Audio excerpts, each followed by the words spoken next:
I pledge allegiance to the flag of the United States of America and to the republic for which it stands, one nation, under God, indivisible, with liberty and justice for all.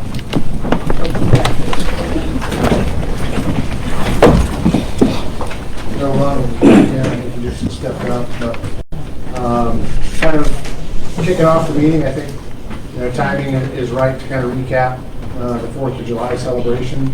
I think, I was down park for a while there. I thought everything went pretty well. I thought the parade, my personal opinion, went really well. I thought it was organized well. Could have had a little more room to get out when driving the tractor through the fence and the trees, but I made it. Well, that's the part that concerned me. But a good thing I had Adam to follow. But yeah, I thought it went really well. Just whatever you guys' thoughts are, or lessons learned, or what feedback I received again from the Be Well side with as the organizers of the entire thing. There is a desire, at least a verbal desire, to perhaps do this every year. Move it more to 4 o'clock in the afternoon so that the festivities are more contiguous with the rest of the day. Those are just the two that I was very pleased with. All the volunteers. There's no shortage of people to thank, but I did so online, but I do want to again publicly thank all the people who were involved in any way to perform with that weekend. There was a lot of people who made a really big difference, and I think it was a really good celebration. Yeah, I think I kind of noticed that too. There was kind of seemed like a lot of dead space there. Right, post parade probably till the time. Yeah, some of the craft vendors struggled with being out there for so long. I know that the weather was threatening all around us, and I think that gave people some indication that it may be raining where we are too, which wasn't the case, thank goodness. But Brian did tell me I was in charge of that when I ran into him. I knew. Good job. I would only take credit for it now that it's over. I echo what Brian said, that my level of gratitude. I've been running this thing for the most part for the last 6 years, and to have the additional help and volunteers, most of the board members on both boards and the people here in the audience today were integral part of making it successful. Through the social media, marketing, everyone sharing and liking. The pickup after the event was spotless. I mean, the grounds were really clean. Strategic positioning of the trash cans, I've learned over the last 5 years, is key. And they Tetris every one of the lemonades, cups, and empty containers to balance on every trash can. So it was interesting. Want to specifically thank the EMS crews, Lima Fire Department and ambulance for hosting, keeping us safe. There was a couple minor medical incidents that I recognized and was able to send them right over to the ambulance tent, and Megan and her trained staff were able to address a bee sting and a couple of scrapes and cuts without effort. So thank you for that. The feedback I had was usually we have Dan playing patriotic music during the fireworks, and it was quiet this year for some reason, so I'll make note on our checklist to keep the music going so there's not so much quiet between booms. The traffic control, Dan Marsalis and Suzanne volunteered their time in his giant ambulance to try to manage the traffic coming down Ziegler. We had a lot more people come earlier because the festivities started earlier, so it's something that we'll be discussing in our follow-up meeting, which will happen in September. We've taken a little vacation over the August months because a lot of people will be traveling. I was asked also to potentially ring a bell or have some kind of signal before the cannons go off. The cannons were surprising to some people when they were to go off, so maybe if we were to alert people to be prepared that the cannon's going to fire, maybe ringing a bell or something of that nature, something for discussion. I think most people are in their own world, and they're probably not going to listen to the bell either. I don't know. I'm guessing they're saying ready, aim, fire before they go back. I jumped several times, and I've seen some of the elderly literally jump out of their seats, so maybe if we were to prepare them. Just a thought. There was some buzz on social media about Lima and praising Lima for having such a wonderful event and really celebrating and go above and beyond for the 250th celebration, which I was very proud to see. And some of the other leaders actually reached out to me and see if we'd be interested in doing a joint effort with possibly Honey Lake Falls, since we share the school district. So I just wanted to throw it out there so we have all our ears on it and chew on it and think about it. And it's something that we might consider down the road. And that's the first time I've been presenting it to anyone, so we can discuss that throughout the course of the year or upcoming events. The food vendors and the craft vendors do not charge to attend our event. I do ask that they contribute a portion of the proceeds back to the village and the town for the Parks Commission. So far, I've collected $480 in cash from the food vendors, and there's 2 other vendors that are uncollected, so I'm anticipating another $200 to $300 that we can put into the park fund. That is pretty much it. I'm just very pleased and proud of this community. The whole community showed up. The fireworks was fantastic, and can't wait till next year. Any other thoughts for anybody? The only other thing that I thought while I was sitting, just to be devil's advocate for sake of argument, right? Is Be Well the right group to head that, or should that be almost a joint committee between the town and the village? It should be. Again, I know you did it because nobody else was doing it. you just nailed it. But I think if we're going to go forward, I think the other reason I was thinking that is you look at the 3 pillars of Be Well, right? Move more, stress less. I don't think anybody that was doing that was stressing less. And eat better. I don't know about you guys, but I had fried food. Eat better and 4th of July don't necessarily go together. But I got 19,000 steps in that day. That being said, one of our goals is to have more social engagement. Yep. So that is under that part is under the auspices of VIVO. We all know that post-COVID, social engagement became a failure point for many people. So social and community engagement is part of our message.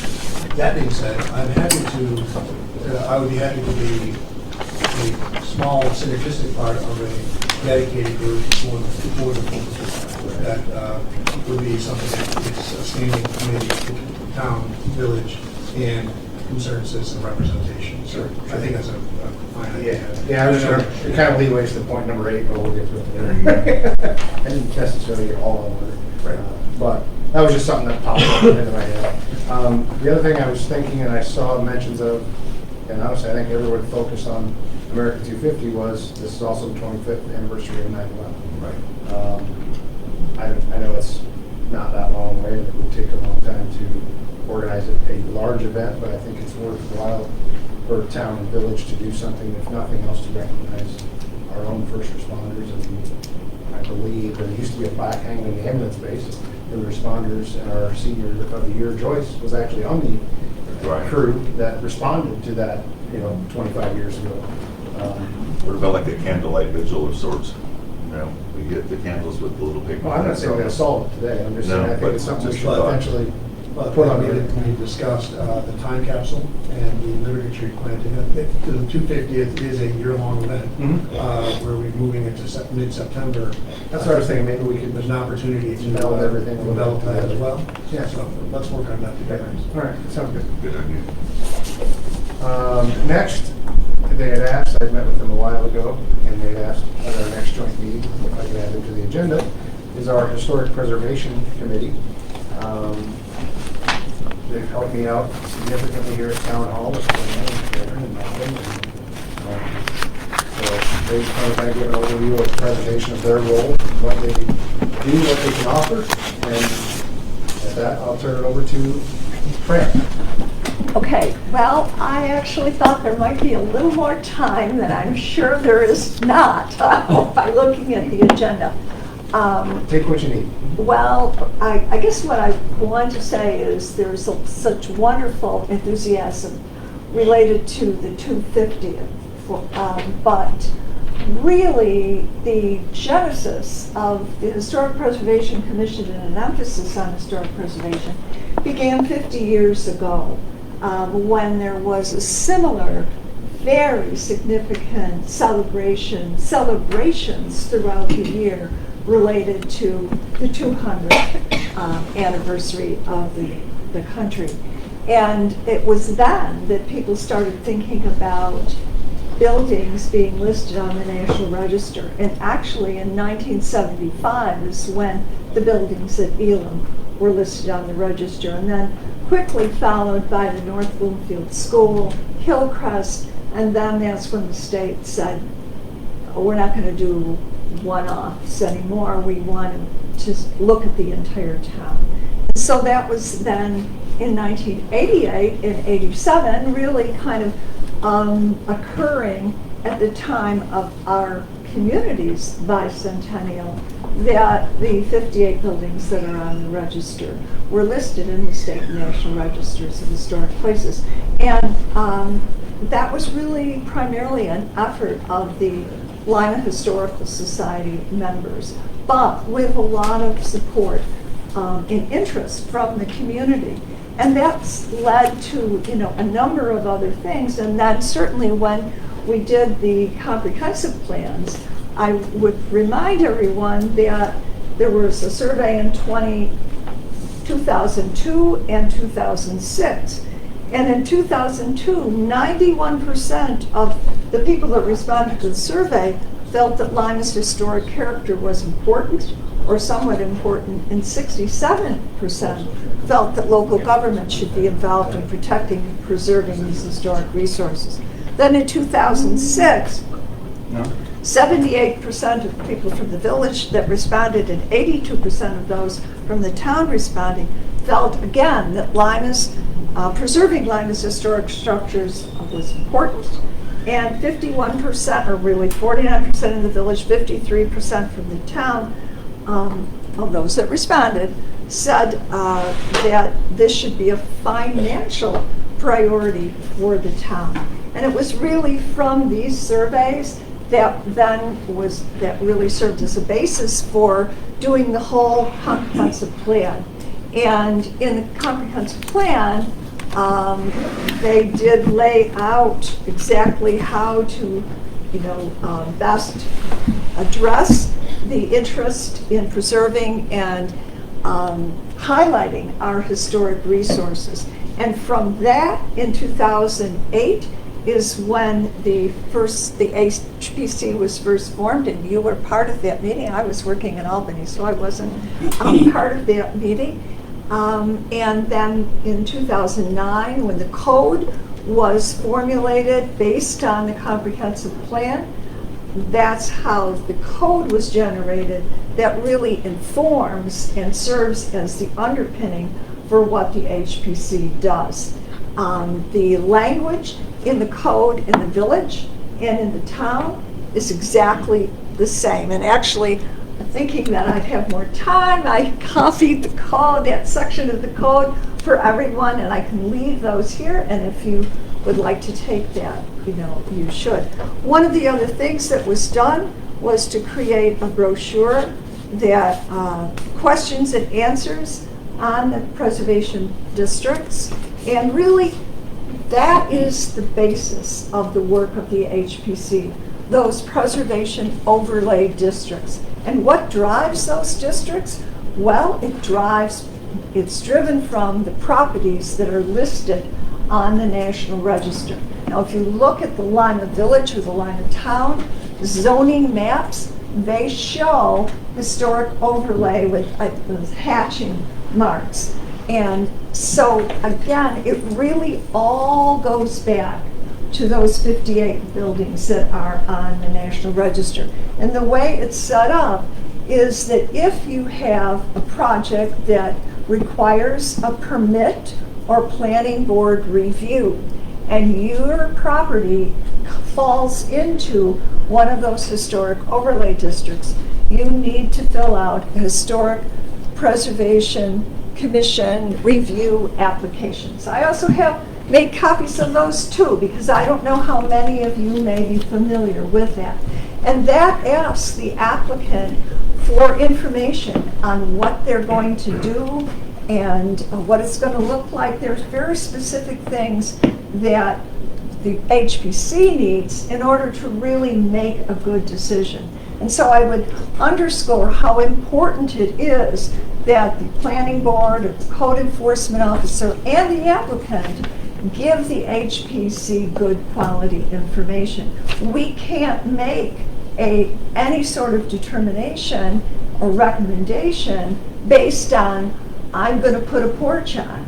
You know, what's it going to look like? So I would just stress that if you have to fill out one of those applications, then when it should be reviewed by the code enforcement officer as being complete, being signed, and addressing everything that is needed. And then it is referred to the HPC. The HPC has 30 days to review the application. They can, and in many cases do, meet with the owner of the property to get a little more information, to make suggestions. And I've made this point, I know, a number of times. Many of the suggestions that the HPC has made over the years are ones that have actually saved the property owner money, because we've made suggestions of things that they could do that didn't involve buying, you know, all new windows, or buying all new, you know, porch flooring, or something like that, or doors. And that, I think, has been a real benefit for the kind of review that we do. We write a written, write a report, we send it to Charlie, the code enforcement officer, and then he communicates with the property owner, or we send it to the planning board, and they use that in their deliberation. But one of the things that, the way the code is written, we can make all sorts of recommendations, but they are not binding. So a property owner doesn't have to take any suggestion that the HPC makes. I realize I'm biased, but I would say that I believe that the HPC takes a lot of time in formulating their responses. And we base it on the design guidelines that were created in 2010, on what the code says, on the Livingston County design guidelines, and the vision plan.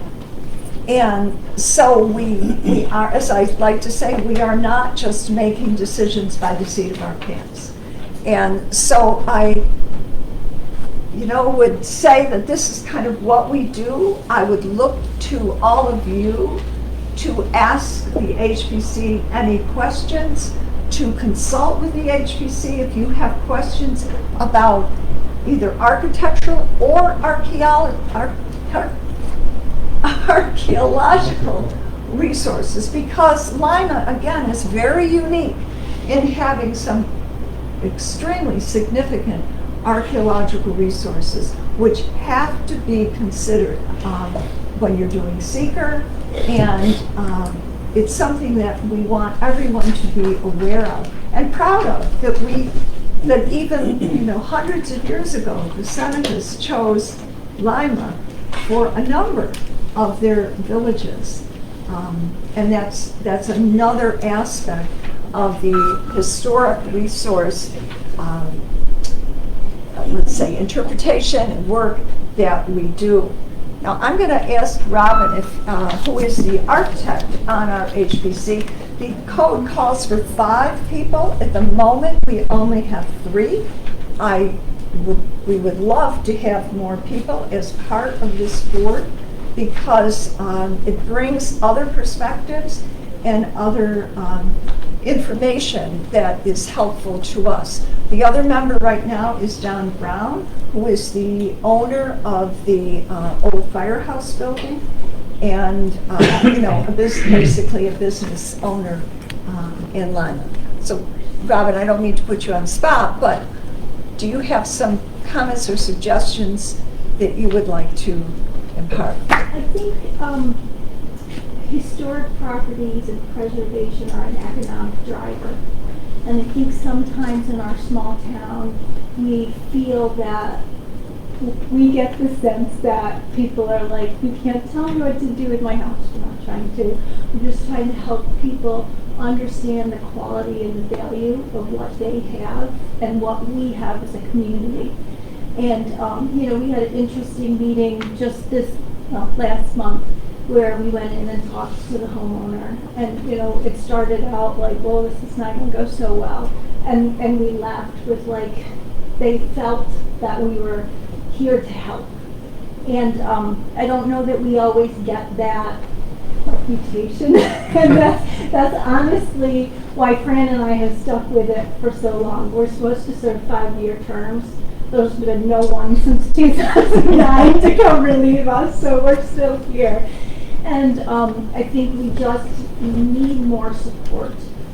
We need support from all of you to say, yes, we need a complete application, so we're not wasting their time.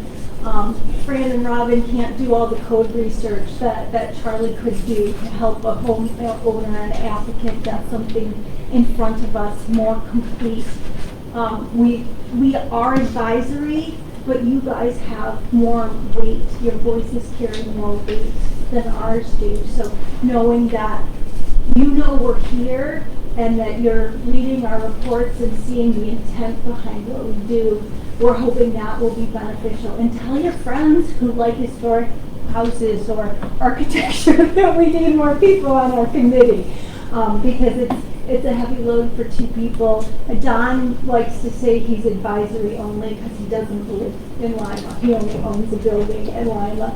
And Karen started helping us out a lot as our town historian. So maybe the time is right. We're following the guidelines that the county has put a lot of money into investing in studies and reports and guidelines, and we use those, we take them very seriously, and when we're just like, we don't need to listen to you, we look at each other and we'll say, why did we do this? Well, I would also say that, again, the whole National Register listing really is the foundation for what we're doing. And that has brought a lot of money into the community as well. Going back to 1976, College Hall, once it went on the National Register, they got $50,000. I was going to look up what is $50,000 today, but I didn't get to that. But they got $50,000. The Lima Presbyterian Church got over $100,000 because they were listed on the National Register. There were studies that were done for the old firehouse because it was on the National Register. The 2010 Main Street grant, and maybe some of you know the amount of money that came for that, because I was in Albany. I don't know exactly how much that was. $250,000. How much? $250,000. $250,000. But they wouldn't have gotten that. Those were National Register properties that were part of that. And that was another basis. The $50,000 for the replacement of the porch on the American Hotel, the work at the front of the Ellis Block on Rochester Street, those were all, your entry ticket was being listed on the National Register.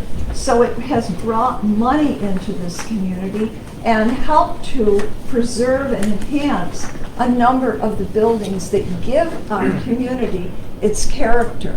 And I do think that based on, let's say, the enthusiasm that I saw this past few days in terms of history, that this is maybe another time for the importance of Lima's historic resources to flourish. Another thing, we got the grant for the street elevations back in 1984. In 2013, the center, the Citizens Institute for Rural Design, a national organization, had its conference here, and that's where the vision plan was the outgrowth of that. They brought 2 nationally known speakers here to Lima, So I think that if you weren't living in Lima at that time, it's important that to be reminded or to be told for the first time how important Lima, its historic resources, have been in terms of generating lots of different interests from a number of different perspectives. And so in doing the work that we do on the HPC, our goal is to continue to make sure that what makes Lima, the identity that it has, to the best of our ability, can be retained. I'd like to just add one thing that I didn't think about immediately. I moved here 25 years ago. I lived in Rhode Island for a few years, and the town I lived in Rhode Island had a number of National Register properties, but they had gone through the effort of creating a National Register district, so that anyone who was in the near vicinity of these National Register properties and agreed to be part of this national district could then get the tax credits and the financial help that the National Register properties got.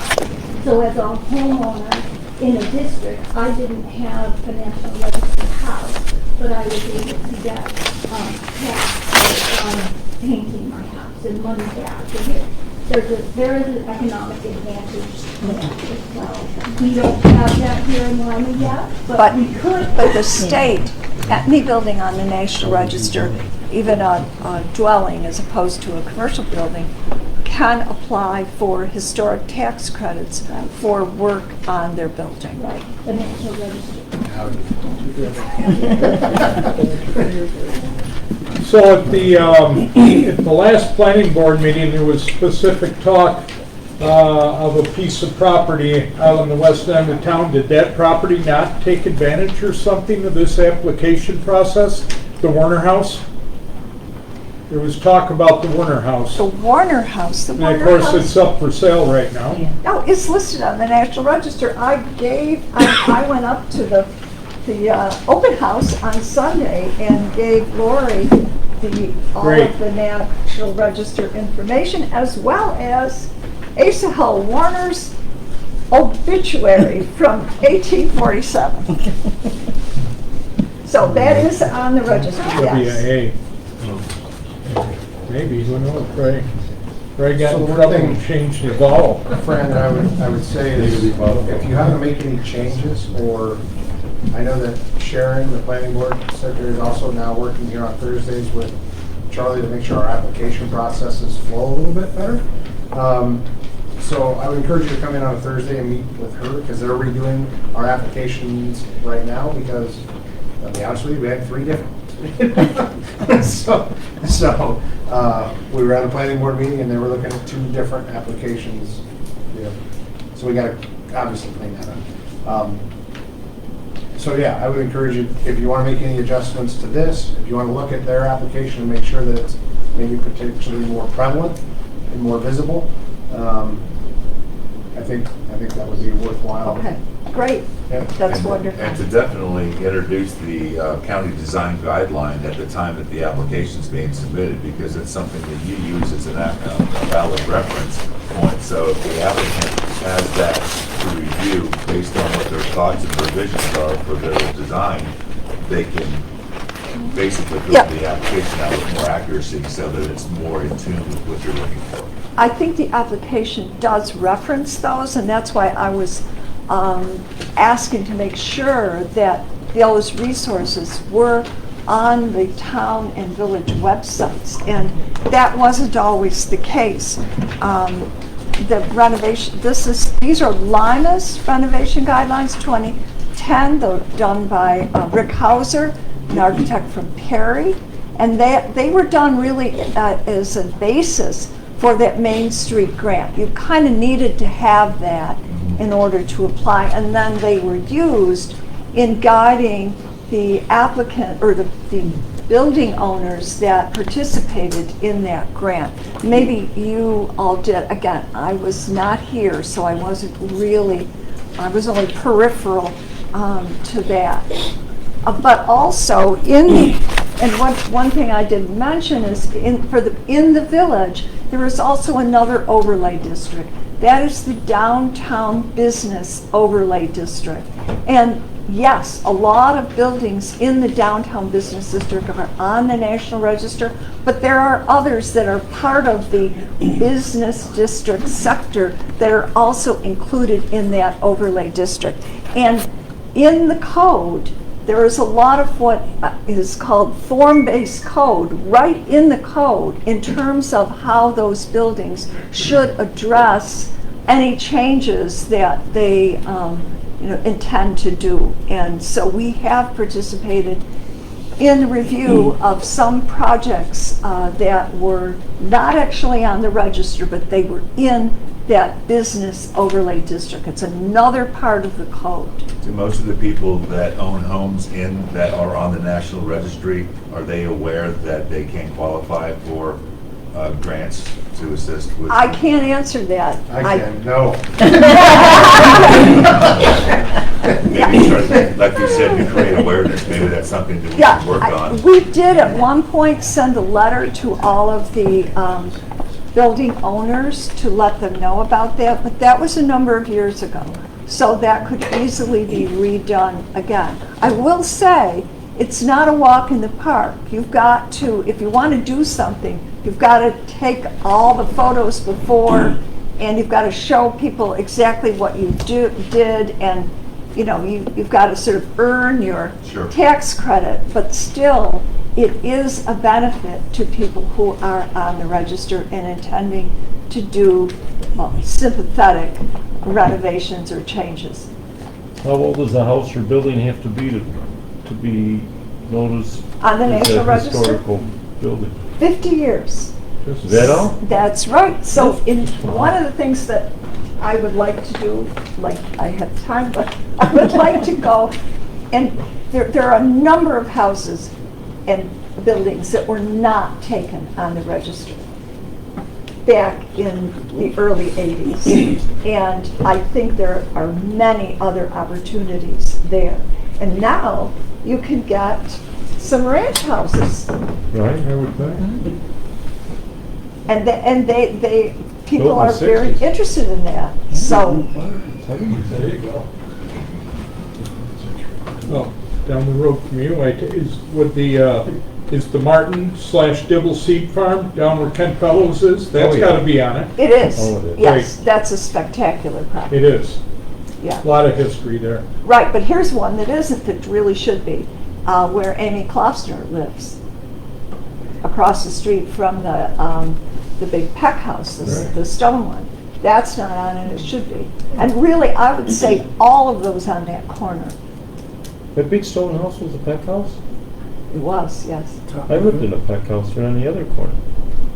Yes, that was his brother or something, Oh, no kidding. or son. Didn't have as much money. So who are once these applications are filled out, Fran, who sees them? The planning board and the ZBA, or? Once, if it's a planning board issue, then I think they would. But otherwise, it comes to the HPC that's the information that we begin to do our review. It goes to based Charlie on. first, though. Yeah, I mean, it goes to Charlie. Charlie has to communicate it to Yes. us. Charlie Okay. should make sure that whatever someone's proposing meets code, that the application is signed, and that all of the types of information that we need are provided there. And hopefully he's presenting them with the county design guidelines at that time, so the way they fill out the application is in line with the county design guidelines, so it makes Well, your job easier. yes, to but recognize also we have with our that perspective. Lima, and we have the vision plan, Yes, ma'am. as well as this. So and those guidelines are referenced, I think, in that application. Yes. But it would be nice if Charlie had Emphasize them. Yep. those, so he could say, you might want to look at this. Right. Yes. So if an older house has been renovated but changed too much, it wouldn't fit those guidelines. If it's been changed too much. But what's the definition of too much? you might, My house has changed too much. I'm not going to bring that up. But for putting some other buildings on the National Register, the way it works is someone comes out from the state and they drive around and look at buildings and they say, okay, that one's potentially eligible, that one's, and then locally, we do all the research, and then we send them the information, and then you go before the state board, and they make a decision.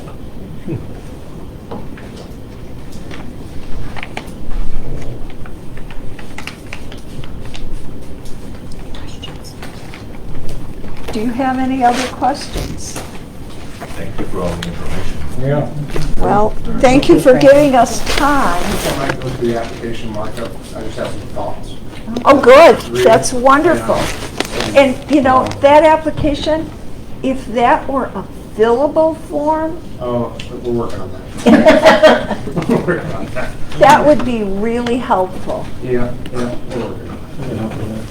Now, the But more, if Dan would give me the correct version of Adobe, I can do it. I requested it to the IT department. As long as you pay. now, the more houses listed on the historic registry, does that have any correlation with the amount of grant money that is allocated to a specific town? Or are they two different independent? No, entities? it's a different thing. They're, they're. So it wouldn't behoove us to get a whole bunch of our houses listed on the historic It registry. depends on what the grant's for, right? Right. Yeah. But it's not like, Or it's not like the town of Lima gets X amount of grant dollars. No. And Honey Falls gets X amount of grant dollars. and- No, but one thing that National Register listing also does is if there is any project that uses state or federal funds that in any way impacts or runs in front of or beside or whatever a National Register listed property, then you have to, then the state Historic Preservation Office has to review that project for its impact on the historic resources. That made some changes to when, in 1988, when they redid 5 and 20, that made changes to that project because they were changes that were made because they wanted to lessen the impact on the National Register properties, of which there are many there, certainly in the village, and other projects as well. Also, seeker. It's a type 1 seeker if it is impacting a National Register listed property or an archaeological site. Thank you. Any other questions? Thank you for having me. Well, thank you very much. Thank you. Thank you, Robin. Karen, before you leave, Yes. I overlooked one thing regarding your efforts and participation. I wanted to recognize you for a minute. You put in a hell of a lot of effort in approaching me with beautifying the downtown business district with the buntings and the decorations, and you wrote up a letter for me to sign. We hand delivered it, and the businesses responded. The downtown district looked awesome. It was so welcoming. We had so many compliments, and it just looked so inviting. So thanks to you, we got some beautiful colors. And to compliment it, at the park, there was a series of historic timeline signs that had, well, we thought we were going to put it on one side and another, where Lima was on one side and the U.S. I did. But it happened that they were side by side, and there was different eras of historic timelines that she put together with U.S. history and Lima history, and to be able to walk the walk of time from 1776 to current was exceptional. I had people from all over the southern tier, from Buffalo, from Syracuse, from Honey Eye Falls and Rochester that were just sitting there learning about our Lima in comparison to what was happening in the country. So again, yeah. We had a family in town for graduation. We came and walked, that we went to the normal when we walked around the downtown, and I took them on the tour of all the buildings, and they're like, man, how do you know all this stuff already? Well, I got this story. Yeah. So I use these and less of this. Thanks, Kurt. Thank you, John. Thank you. I know what happened with the park on the agenda. I forgot to enter. Mark Thames Park and sign it. So. Now we'll go to the park. Steve, I know you got some folks here. Yeah, so there are a lot of things happening on the park, and there's going to be a lot of things happening. We have tonight with us a prospective Eagle Scout. Are you still life at this time? Because you haven't got your Eagle project done.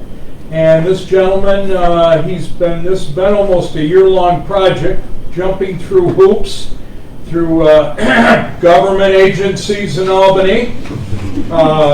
And I will let this gentleman, we'll let him go ahead and talk about what he's going to be doing and now his timeline to get it done. Right up here. Oh, come on. Like Steve has said, this has been a year-long project. I've been battling with school, sports, and graduation. So How dare you? I know. And work. And work. So now I'm thankful that we're getting to the end of the road, getting to the end of this project where I can finish and become an Eagle Scout. Basically, I've been fighting with also getting all the permits needed because this is something I'll have to be doing with the pond. I'm building a new dock down by the pond because as of right now, we only have that cement block down there, so I'll be building a new one and putting it on top of the old one. So I finally got all the permits for that, and now I'm just coming to get the last approval, and then we can order the products and materials and start building. So, could you introduce yourself to people that don't know your name? I'm Braden Juno. I'm in Troop 4029 of Lima. This is my Scoutmaster Josh. Yeah, so like I've been a scout for pretty much all my life, and now that it's coming to the end of that as well, it's getting to the end of my project. So, yeah. How big of that will you put in? It'll be 8 feet by 10 feet. So one of the things that has delayed it, its actual construction, has been our friends at the Department of Environmental Conservation and the local DEC 10 bumped things into Albany, and unfortunately things did what they do when they go to Albany. They Sat on the So we at the Parks Commission have been following this very closely. Steve has said that the Pumpkin Festival has actually provided the funds for this improvement. So that's kudos to them, and we're all working together, and it's very very exciting to see that we are now getting to the actual construction phase. It will be a really nice addition for many years to come.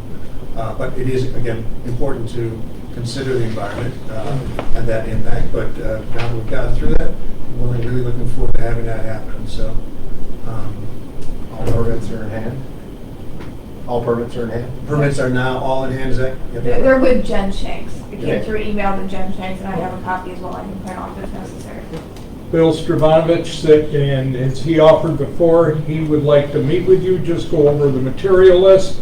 And then we have the money sitting there in the park fund that we've already donated. So we need to finalize the list, make sure you're going to have enough.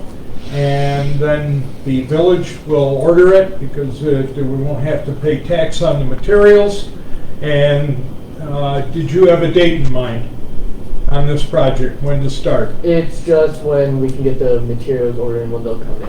All right, well, let's see if we can get it going this week, first of next week at the latest, but we'll get you with Bill, and let's review it, get it ordered, and then have you get a date set. I would say, probably between now and Labor Day.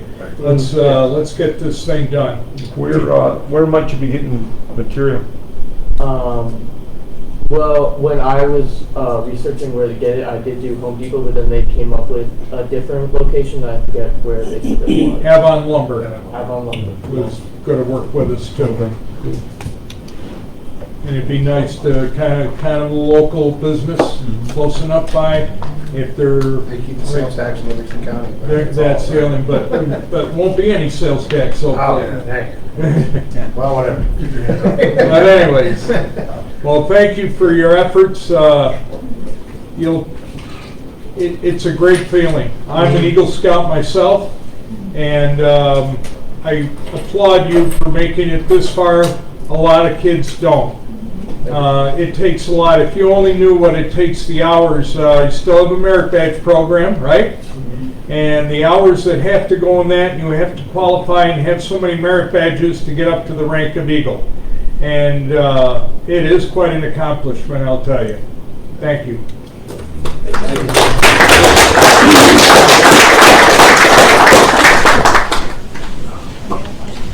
So if you need any additional, can we ask the joint board to shift the responsibility to the Parks Commission as finalization of the project? Yep.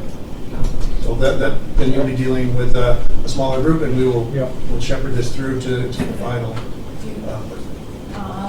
Steve, do you just want to share, I forgot what you said, Jen was there, with our phone numbers so he can reach out to us for the supplies? I got it, and I can share it with you. Yeah, I think Brian has it too. But yeah, for the other gentleman that would be looking for the supplies or helping with the supplies. Yep. We'll get you with them. All right. Awesome. All right. Thanks, Well, guys. thanks for your time tonight. Good job. Keeping going with the park, I know, Josh, maybe you could shed some light. We have another Eagle project down there that was sponsored by the Pumpkin Festival, and I believe that's come to an end. Yeah, so Brian Petticone, those of you that know who he is, he has purchased and built a number of bicycle racks around the village. There's 2 of them down Mark Tubbs Park, and then there's I think 4 others that are going around the village. So he at least got those 2 done. Try to get those down there before the 4th of July. I believe I've seen them all throughout the village. Town Hall here has one, correct? Correct, right here. And it's just sitting out. Pocket Park. Pocket Park has Park one. there, It has Library. one. And then at the corner in front of the pharmacy, next to the Vanilla Lane building. The only suggestion I had at the 4th of July, and again, I have not even had a chance to discuss it, the one that's in the front of House Park is sitting on grass. I think we should be able to find a place that won't affect mowing, and we can connect with them about just finding a slightly better place to put We it. just did that temporarily. So Right, with all the people and everything, festivities. It was we had. used though. Yeah, good. Yes, it was. Yeah, and just so you guys know, they come up with the project ideas on their own or take feedback from people. They do the work. It's not me doing the work, it's them. And big part of the Eagle Scout project is that they're the manager of all of it. I really take a hands-off approach to them. I let them run it because as they go and present to the Eagle Scout board review, they're going to want to see what they did and that they're managing the project and not just being a worker. They're managing the other people on the crew doing it. So they've done a great job. And I know Brady's certainly hit hiccups along the line, but the Eagle Scout, honestly, the board review likes to see that because in real life, how often do you have things that go according to the plan? Oftentimes you hit things that are like, oh, now we have to adjust and go the other way. And so they've been able to do that, and especially Brady, who's been working on this for a year. But it's part of life, so. Overcome obstacles. Yeah, absolutely. And I'd be interested myself, can you keep these boards abreast of when the Eagle ceremonies are going to be for both boys? Yep, absolutely. We'd like to be there. Thank you. And there was, I think you said, you mentioned it at one of your meetings about some increased signage out on Rochester. Yeah, so back before the election, as I was going around talking to residents, I talked to several that commented on what a great resource Tubbs Park is, right? And so much goes on there throughout the year, but there is no sign at the end of Ziegler Drive that publicizes that Tubbs Park is down here.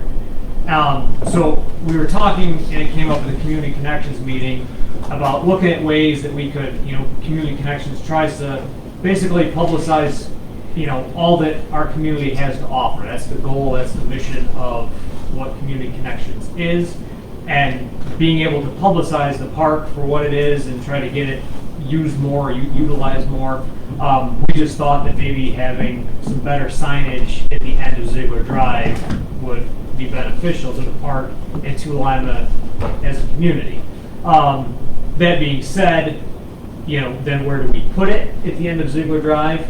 Talking to homeowners, getting permission to put it in, obviously it would be in the town's right of way, but obviously we have to get permission from the landowners to do so, and then deciding on, where the funding would come from for such a project. Sue Gator had mentioned that I think she got a sign that was supposed to be used for the farmer's market, but I've looked at it, I think it's a nice gesture. I don't necessarily know that that's the sign that we should go with. I think having a sign similar to, like, as you come in 5 and 20, welcoming you to the town or the village of Lima. I think something, very formal that's well put together and well manicured, I think is probably something we want to go with. So I just figured, we've got both boards here, we've got, the Parks Committee here, so I figured it was a good place to bring it up as something that, if Community Connections could help collaborate in any way to try to get that going. So I'll give you a little bit of history. That has been on our list of things to do for a while. There is a cost, which is an issue. The bigger issue is that it's a state road. So there is a Mark Tubbs sign. It's about green. It's about that. Right. State. So that's a state, requirement because it's a state road. So there will be the largest hurdle. If we come up with a budget, and in the past, the idea has been to have either a vertical sign that will fit within both the counties and the state's signage requirements. That because it is a fairly narrow space right there, rather than a broad horizontal sign, to have a vertical sign, vertical format in the sign. So there has been some thought about it. It is going to require a fair amount of research, though, with the DOT and the county to do that. So we're very happy to work with it. It's also going to it can also fit within the park master plan that is currently being reviewed. So it is actually part of that already. So it's a long-term goal, or we'll see if we can move that goal set up. I agree 100% that we put up for events, we put Mark Tubbs Park here, and for the 4th of July, we put some signage up. It's a challenging physical space, because it's tight, but I have 100% an agreement that we don't want it to be a hidden gem, to be a utilized gem. So at what point is the DOT issue on the state road versus Ziegler itself? So that's a good point. So anything within the right-of-way of the state road, whether it's 5 and 20 or 15, does have to go through the DOT for approval. How far off of 15? I don't know those. I don't know Because if we were to consider to be something over or adjacent to on one side or the other. There was at one point a conceptual idea of an arch. On Ziegler Drive, spanning the entirety of Ziegler, with Mark Tubbs Park at the top. So almost making the Ziegler neighborhood a park entrance. So, yeah, I think, John, you mentioned that. It's a very grandiose thought. It is very grandiose. But it is, again, you think about, we've got trip wells, we have metal fabricators right here in town, we've got the masons here, we've got the laborers and the experience to build such a thing. Like you said, Brian, the funding is, and how far off, what the setback is from 15. Right, so it sounds like it's something that everyone is open to. Yes. There's just a lot of research now. Right. More research to be done. The other thing is, and we come up with a concept, and again, I'll put with grandiose concept. And if we put it outside of the state's purview, that's even better. But what will we do design-wise? We can let the Park Commission see feedback from the park master plan, if that's okay. And since we're all moving towards that, I think that would help inform from the greater public how that would could actually look. And again, the park and Parks Commission is very, very much about the park being not a municipal responsibility, but a community opportunity. So, We'd like to get some sponsorships. sponsorships and donations of skilled laborers. So also, in the meantime, I think we could have a really nice apron attached to one of the signs so it doesn't get stolen. This is the park, right? A temporary. Just something temporary. Or a They're not blow- gonna- wavy. Little wavy dash.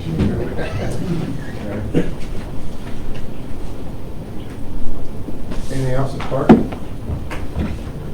There's a lot going on at the park. We have a Civil War reenactments coming up in 2 weekends. Then that's followed very closely by the Pumpkin Festival. We are always open to opportunities at the park for public use. So we are also very actively looking at design, conceptual designs for a community center. Those are ongoing efforts, as well as the Parks Master Plan. One of the issues with the 4th of July was the Veterans Way 250 campaign that BWell had added in. We are actively looking at ways to improve that space. It was built about 30 years ago with found materials, and it's showing its age, but we know that, and the community has voiced their opinion that they do want something done with it to improve it, and we're looking at ways to do that. Again, it's only time and money. Sure. So, Yeah, if it wasn't for that, everything would be would already be done. Next on the agenda, we got some cost-saving efforts. I think I'm just going to touch real quick on, just for time-wise. Contract piggybacking, I know Adam used it as an example over here at the renovations that they're doing, the security upgrades at the court. But it is in the state budget again this year. I guess the legislature's in the budget. Whatever. We can debate whether that's where it belongs or not, but anyway, so it is in effect for another year. So there are opportunities out there. I think we saved a significant amount on the metal detector. Yeah, we saved like through $500 the or county. $600 on the metal detector. You know, Is that the entrance to the courts? yeah. Yeah. Yeah. Working through Granger because they're on state bid, and much like a car dealership, they can like jockey pricing. So what originally had been bid out, or not bid out, but originally had been estimated out when this grant was first submitted, the metal detector was $5,200. When I went to place the order for that metal detector, that you can no longer get that model. So I called, I spoke to a sales rep, and he's like, where do you need to be? And I said, I need to be no higher than $5,200. Because that keeps us under the grant amount, and it keeps, we don't have to pay anything extra, right? So he negotiated for a couple of days, came back, we got not the exact model, but same specs as that model for $4,900. So it actually came in cheaper than what was originally estimated. So they have, and the village has an account with Granger. They sell anything from toilet paper to paper towels but a lot of this for municipalities is on state bid. So, it might behoove us to use them a little bit more for things. And so there is a rep that I've been working with. He said if at any time, because he's out, I think, Indiana, but he could set up a Zoom meeting or whatever and go over like the details of what and then we could just go through him on things, and you can get office supplies, you can get a bunch of different stuff. So there's something to think Another about. good example is the salt, right? We can back on the county's contract for road salt. Yeah. But if they get rid of that, then we have to negotiate our own road salt contract with American Rock Salt. Volume is key, right? So, anyway, just things like that are out there, opportunities to potentially save just some examples of recent. Dan, IT Solutions. Sure. From Dan Marcellus make at this Skyport. Very quick. Thanks. So, you all got an agenda. I'm going to just cut through the high-level stuff. Yep. But please read it. There's things to talk about in your separate meetings. I have talked to both the mayor and the supervisor about the concept of shared services with the IT equipment. I know you can't see it. The idea is that the town and village have been running on their own systems separately for years. Always has. There's always been a little bit, oh, we don't want to touch each other's stuff type of thing. So technology-wise, things have improved where we can share hardware, but logically keep the information in their systems separate. So going from these two separate ones, so we do a 2-year rolling security upgrade plan for all our clients, including the town. So that plan has server replacement. So we do, it's certainly overdue for the village as well. You both need the same thing. And just upping that server a little bit can serve both organizations and cut the price of what you got to do by like 45% easily, right? So the 20 grand project becomes 11-ish for each side, right? So, I mean, it's close to 50%. I mean, and also, if it happens at the same time, labor-wise, it goes down also because you're doing it all at once and everyone's in tune. So the basic idea is that the hardware that you guys run on now separately would become one set for both. And what these are is what we call virtual host servers. And what they do is they house the virtual servers that run the organization. So these two servers can run all the virtual servers for both organizations, where we're only purchasing these. Some of the benefits you'll see in the sheet, though, that is more important, is that we can do some neat things with your locations. So we've got the ambulance base, which has a generator, right? Currently, it houses the village's server. And there's VPNs going to all their different locations. The town could make use of that also by replicating their servers over to the ambulance as well as part of their disaster recovery plan. That way, if something happens to the building here, they can go over to the ambulance, we can spin the servers up over there, and they're back in business as they were. Same opposite for the village, that if that goes down, we can have them replicate back here, and they have the same opportunity if something happens to the base.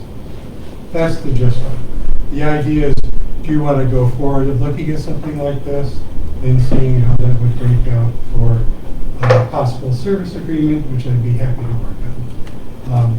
Just so you know, any time I've spent in the village or the town as Skyport, personally that I do, I don't charge for it, just so you know.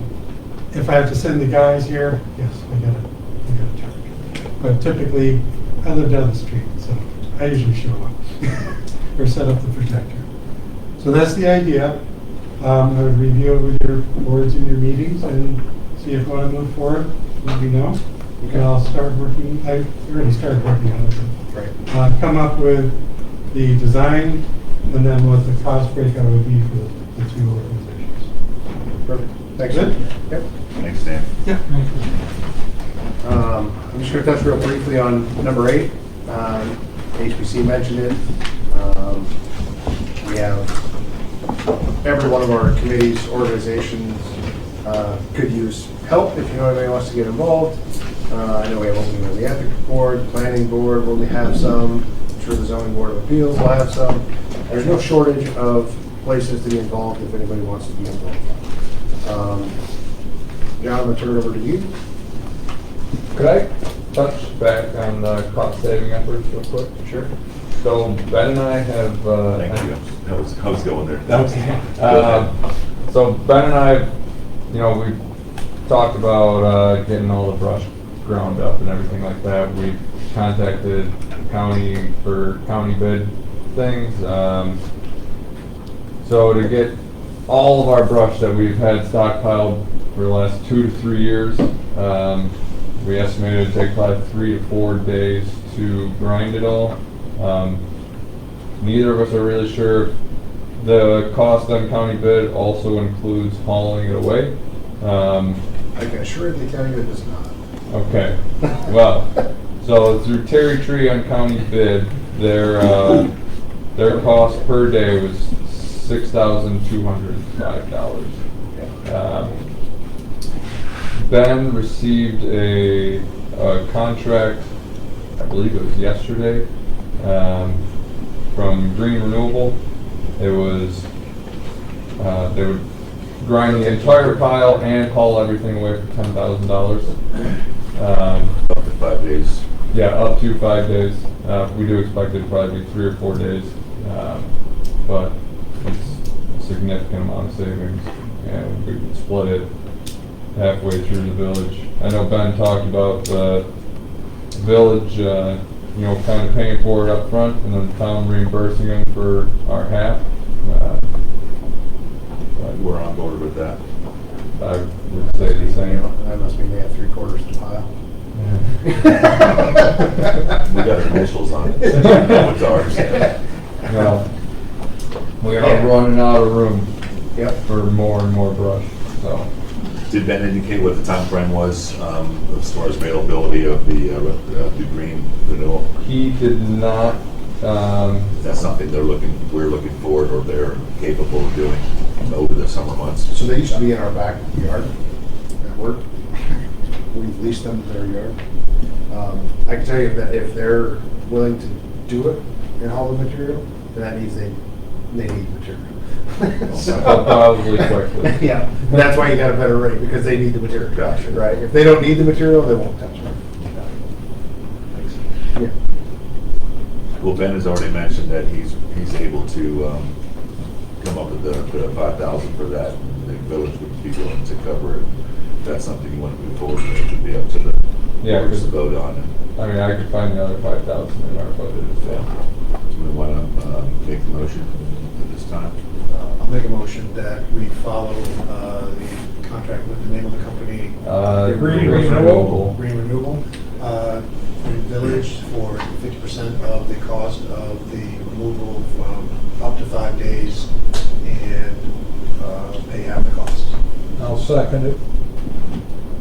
All in favor? Aye. Opposed? So moved. Would it make sense for both town and village to each pay their rent, just so that there's paper trails both ways? It doesn't, there will be paper. There will be. Yeah. Yeah, we'll just sign a voucher, and our voucher will go to them. Is there any value in us keeping any of the material that's processed or whatever? It's probably not an option. Not really. Yeah, not really. Most of the time, any of the stuff coming out of the tub grinders, it's not like a fine, nice mulch. It's big old chunks of wood. They grind it at a bigger bulk rate to move it, and then they regrind it. Okay. Like mulch. So, Get rid of it. Yeah. Yeah.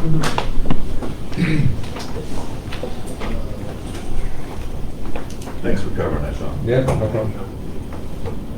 Go ahead. Oh, so the next on the agenda is something that I was had experienced at the New York Conference of Mayors that I have that deeply moved me. It's called the Dignity Index.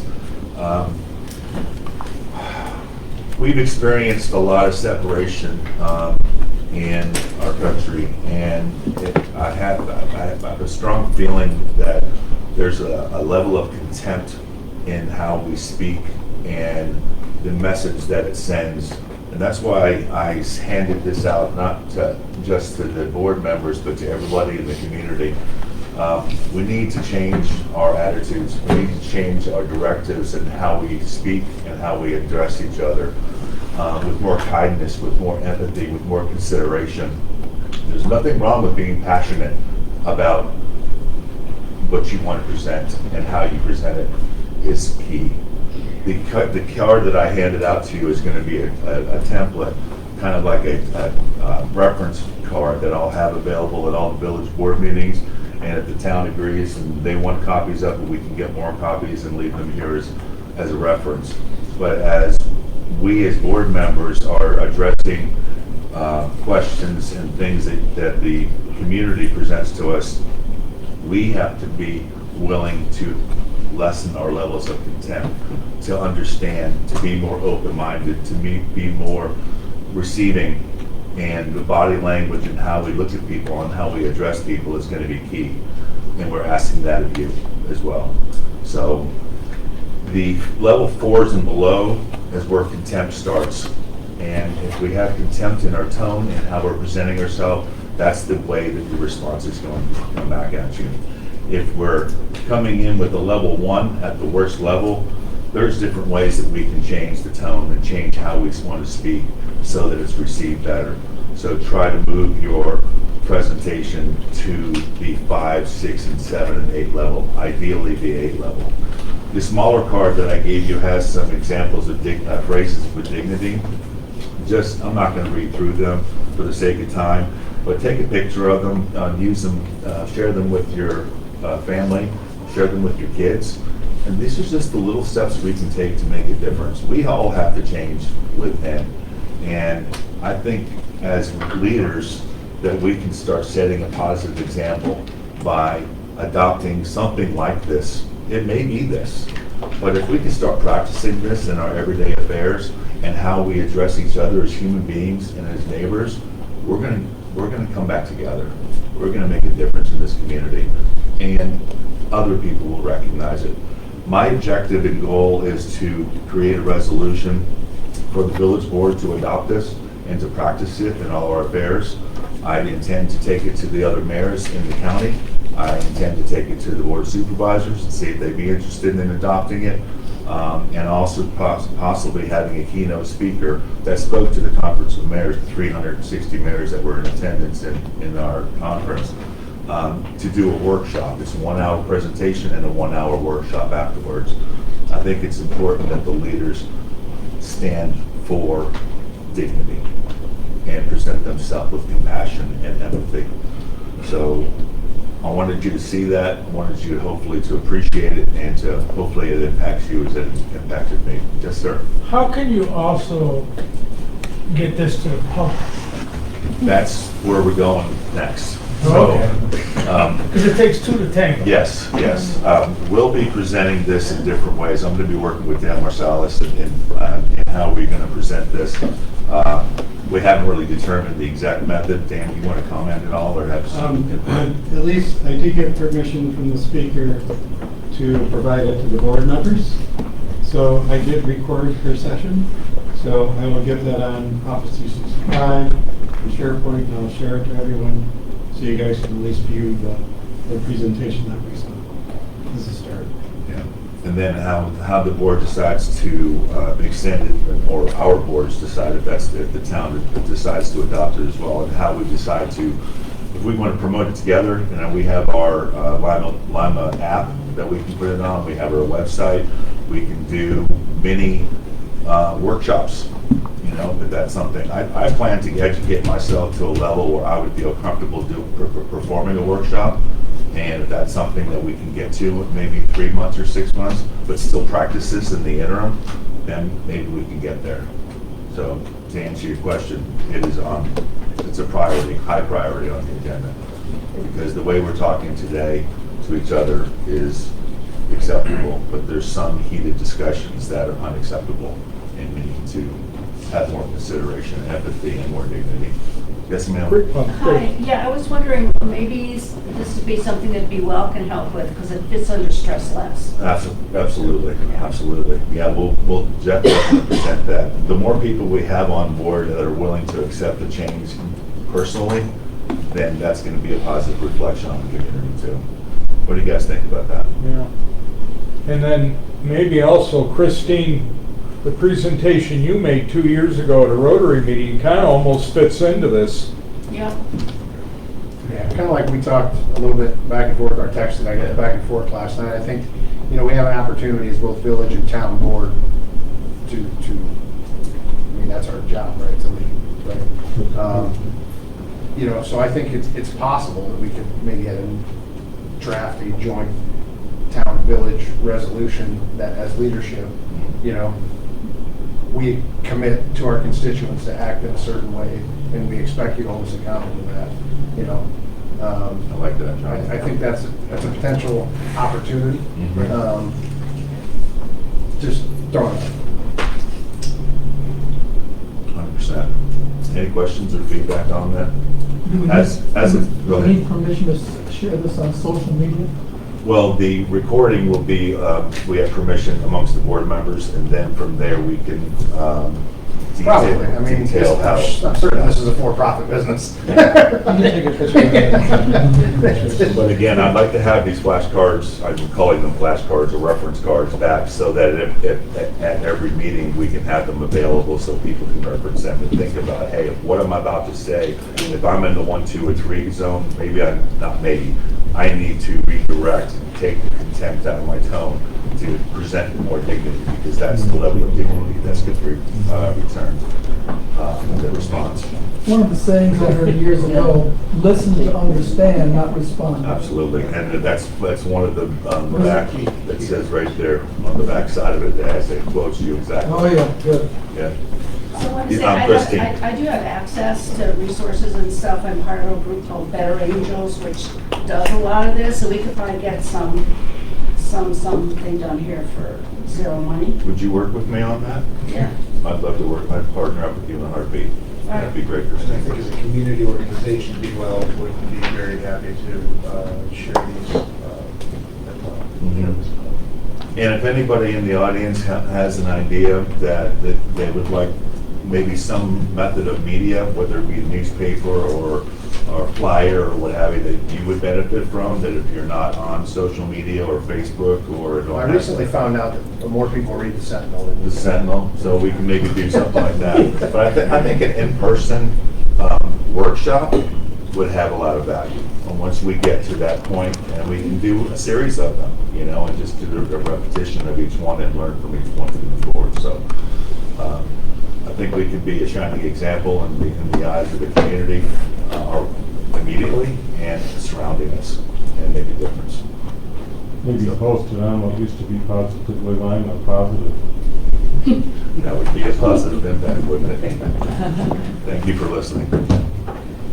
All right, next, last, but certainly not least, the comprehensive plan.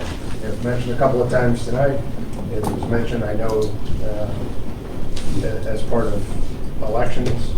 I know I mentioned it specifically. So, you know, it hasn't been updated since 2008, right? A lot has changed in our community, I think, you know, over probably the last 18 years. I think it's time that we put serious effort into getting an update to our comprehensive plan for a couple of reasons. One, because I think it's long overdue. And two, it actually helps our grant scores when we fire. You know, I'm sure you guys have seen the same thing on the village side, at least on the town side. You know, if your comprehensive plans aren't up to date, then your scores for grant funding suffer because you're not doing your due diligence, right? So I guess generally feedback from the community, is that something that you guys think is a good value? I mean, it's ultimately tax dollars are going to have to fund this, right? If we don't think it's worthwhile, but I think, and I could be, it's completely my opinion, but I think we can get the money back in grant funding that we ordinarily spend. I did have a conversation with Richard Sutherland, Genesee Fair Lakes Regional Planning Council, which we are able to use because we are in Livingston County. And they are going to file a grant, provided we all agree, on our behalf to do this. It is a 25% local match, but we did it last year. We weren't successful. They feel like they've got enough knowledge to potentially do this again. And if they don't, if they're not successful, it doesn't mean you can't do it. I know we've seen the quotes and had the talks of people who, advisors and things that won't touch it for under $125,000 through Genesee Finger Lakes Regional Planning Council. You got it. They couldn't make it any longer, could they? They can do it for us. They just recently completed Avon's, and they've done 14 other ones in Livingston County. And all we pay is their staff to do it. So it's significantly less. One time, I know the figure popped up $30,000. I think they quoted me roughly around 35. We're gonna see more. He did give me a heads up, we'll see more than that on this grant application, because there's a $75,000 minimum. Just file the grant. But that means we can then take some of that money and use it towards zoning updates if we wanted to, or we could do, things like that. To me, it makes sense. Order of operations is update our comprehensive plan, get the community feedback, update it, and then update your zoning to match what the community said they wanted in their comprehensive plan, and then finally update your code to match your zoning. It's a snowball effect. It's not just we're going to update this one document and all of a sudden everything's going to be hunky-dory here, right? And it could come back, but we don't need it. It's basically no change, right? I would think that would speed it up and lower the cost, but. Just a quick note, I was kind of like somewhat involved in the original one, it was 2008. It was really important then, and I assume it's still important now, to get feedback first from the community before you start working on the plan. Yeah, it sounded like you were doing it after we did the plan. That's why I didn't want to. Oh, no, we're not going to do anything. We're just going to pay Just them. wanted to make sure. No, I mean, just as far as the process is, that's going to happen, the community survey would happen first. Sure. And then But they're going to do it. That's all part of the they're going to process. just handle it. They're going to handle the entire thing. Got it. What's the comprehensive score?